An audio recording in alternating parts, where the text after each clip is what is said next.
ইরাকের প্রেসিডেন্ট সাদ্দাম হোসেনকে যখন রশিতে ঝুলানো হয়, তখন তার লাশের উপর সবচেয়ে বেশি থুতু ফেলেছিলেন কারা জানেন? ইরাকের জনগণ। কারণ সাদ্দাম হোসেন তার জনগণের উপর ভরসা করেছিলেন। ইন্দিরা গান্ধীকেও মেরেছিল তার বডিগার্ড, কারণ ইন্দিরা গান্ধী তার উপর ভরসা করেছিলেন। পলাশী যুদ্ধে নবাব সিরাজউদ্দৌলাও হেরেছিলেন তার আপনজনদের বিশ্বাসঘাতকতায়।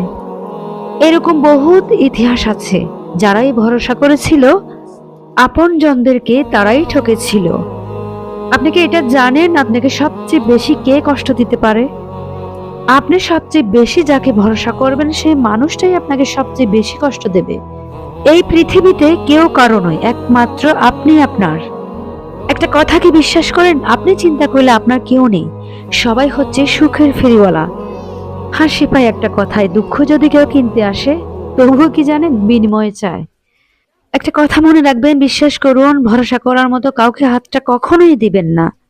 এ জীবন পথে অনেকেই কিন্তু আপনার সাথে হাঁটবে, কিন্তু দিন শেষে তারা আপনাকে ফেলেই চলে যাবে নিজের স্বার্থে। বিশ্বাস করুন, এটা জীবন সুন্দর যদি আপনাকে আপনি ভালোবাসতে পারেন।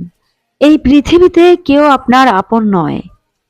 সময় একদিন হিসাব মতো সবটুকুই বুঝিয়ে দেয়। কারণ কি জানেন, আমি মনে প্রাণে এটাই বিশ্বাস করি, সময় সবচেয়ে বড় শিক্ষক। সময় আপনাকে প্রতিটি পদে পদে শিখিয়ে দেবে কে আপন কে পর। একটাই কথা বলবো, নিজেকে ভালোবাসুন, নিজেকে ভালোবাসুন, নিজেকে ভালোবাসুন।